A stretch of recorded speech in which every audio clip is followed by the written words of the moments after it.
Welcome to Castle of Paint. Today we're going to be painting the Chosen One.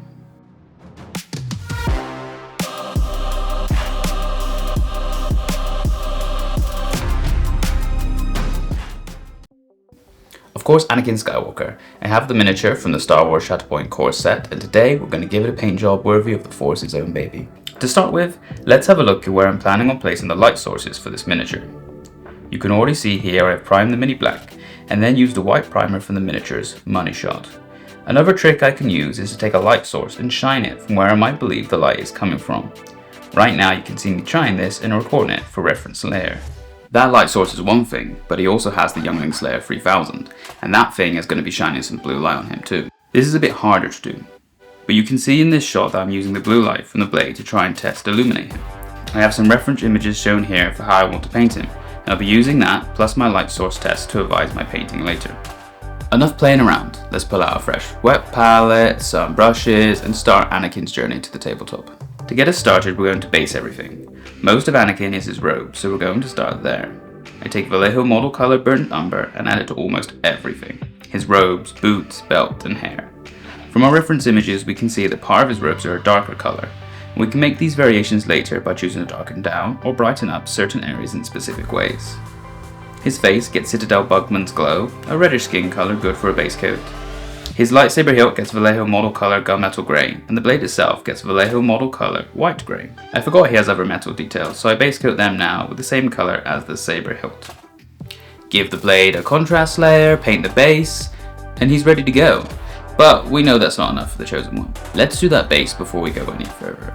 As is a gaming piece, I'm going to paint it in my standard Shatterpoint recipe, just to keep things consistent. The sandy sand gets a mix of Vallejo Model Color Red Leather plus Citadel Baylor Brown, and the grey gets Vallejo Model Color Neutral Grey. Both of these are then given depth by adding shadows into the recesses. For the grey, it's a watered down Vallejo Model Color Dark Blue Grey, and for the sand, it's the aforementioned Dark Blue Grey mixed with some red leather. For the sand, I dry brush on a mix of Baylor Brown with some Vallejo Model Color Ice Yellow.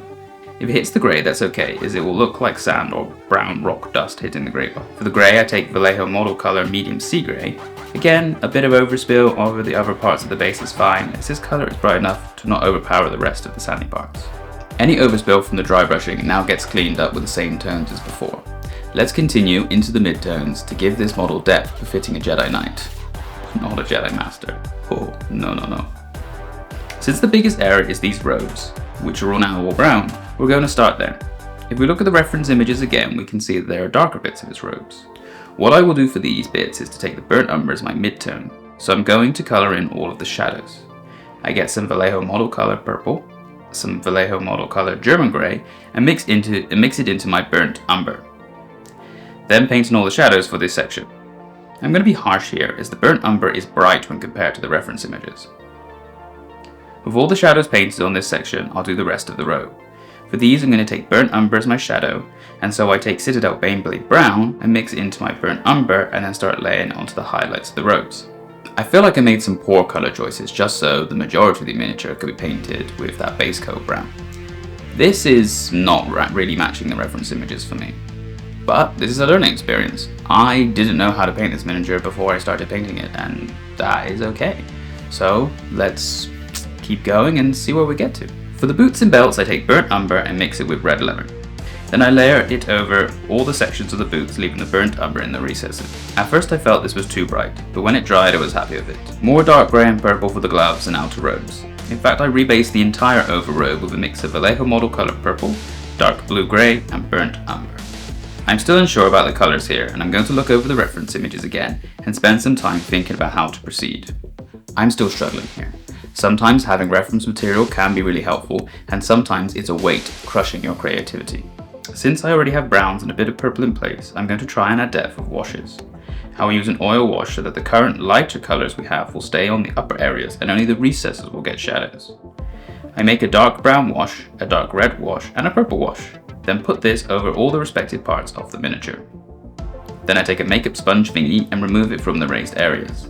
I am new to oil washes and I'm unsure if it's had as strong an effect as I wanted, but the overall section seemed to have more depth than before to my eyes. While the oil's dry, I can work on his face and hair that didn't get any wash. For Anakin's hair, I take my burnt umber base tone and add a tiny bit of Citadel Ushabti bone. Then I layer it over where the light would hit the strands of his hair. For the face, I take the base of Bugman's Glow and add some Citadel flesh tone to the mix. This then goes over all the face and skin, leaving the Bugman's Glow in the recesses. Let's finish the saber and then he's going to be Battlefield ready. For the hilt I take Vallejo metal color Duralinium and apply it towards the light source. For the blade I take Vallejo model color Prussian Blue and draw it up the lines of the blade, leaving the white showing in the core. Drawing lines of the blade like this is never easy, so I take a few runs at it. I looked at some other videos of how people paint Anakin. His overrobes are normally much darker purple than mine, boots very red, the gloves also that same purple. So I'm going to take that as a little bit of my guide and the fact that everybody has a slightly different Anakin to unshackle myself from how I paint going forward. After some trials, I think we're looking good. A black base rim and he could stride onto the battlefields of the Clone Wars. But of course, we need to go another step. Just like the issues with my midtones, I'm a bit lost on what colours to use for my highlights. If we stick with the colours I talked about before, I should be able to get somewhere. For the main robes, I will take my burnt umber, add in some ice yellow, and also a teeny tiny bit of Galvorback red. With this, I edge highlight all of the robes. Once done, I add some more ice yellow and do another layer. For these steps, I go back to my original playing with lights to see where I want the highlights to appear. Okay, success. This looks great. Let's move on to another bit. For the trousers, I take burnt umber, mix in red leather, and slowly glaze onto the upper areas. These areas are flat, so I want to try and have a good blend. On the areas with more detail, the details themselves help to hide any bad blends. After the first bit, I add in some ice yellow and keep layering. For the boots and the belts, I do a similar mix but with more red leather. To highlight this up, I add some Vallejo model color flat red, some white grey, and some extra red leather. Now let's finish his purple jacket waistcoat thing. I mix purple with my burnt umber, and this takes us back to where we were before the oil wash, which is okay. I added more purple and then layer on, again focusing on the areas I can see from the money shot. I then add some white grey and flat red to the mix.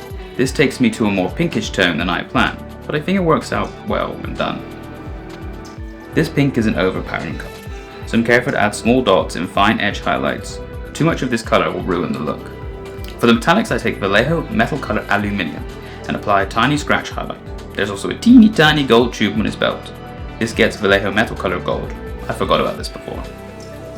Now it's face time. I put some paints onto my palette. Bugman's Glow, Citadel flesh tone, Citadel Kislev flesh, and purple. Then I layer up and layer down on his skin using those colors, going brighter on the cheekbones and forehead, then darker under the chin, in the eye sockets and in the ears. This is the same way I did Count Dooku before. I need to look into how to do faces better, as I always feel like I'm missing something. For the hair, I take the burnt umber base, add some flat yellow like before, but also a tiny bit of white. I feel like if I add more yellow, it will start to give him blonde hair. After this, I do another layer with a tiny bit more white. The blade of the Youngling Slayer gets a thin layer of Andrea blue over the previous blue, trying to make things brighter and pop more. If I mess it up, I can go back over with the white grey. Now this looks like General Skywalker. I would be more than happy to use his miniature in my games of Shatterpoint. But there's some things missing. Let's keep going. The last time I did a glowy lightsaber, I used a contrast paint, which is just a highly pigmented wash, and moved it over the areas which would be hit by the light. This time, I want to expand on that technique. I start by doing the same thing. I take Citadel Contrast Talazar Blue and apply it over the areas I think will get hit by the glowing lightsaber. This is a bit nerve-wracking as I'm painting over the bits I did a lot of work on previously, and with bits like the face, it's a massive change. Then I take my base colours I use for each section, so for the over jacket, burnt umber and purple, mix in some Prussian blue and layer it over the higher areas where the light from the blade would hit. After this step, I add some white grey and then layer on again. The idea is to not be as bright as the blade itself, and for the light from the blade to change each section underneath it with the blue glow. This process gets repeated for each section I think will be hit by the light. I think this worked pretty well, but I still have a lot to learn here. To finish off the general, I have to do his eyes. I paint the balls with white grey, I then try to add a dot of blue as Anakin has blue eyes. This worked horribly, and so I had to restart. I painted it all back to skinny flesh tone, and then the eyeballs white again. This time I didn't bother the blue and just did a dot of back paint, trying to be as neat as possible. I give him a matte varnish and it's time for his big reveal.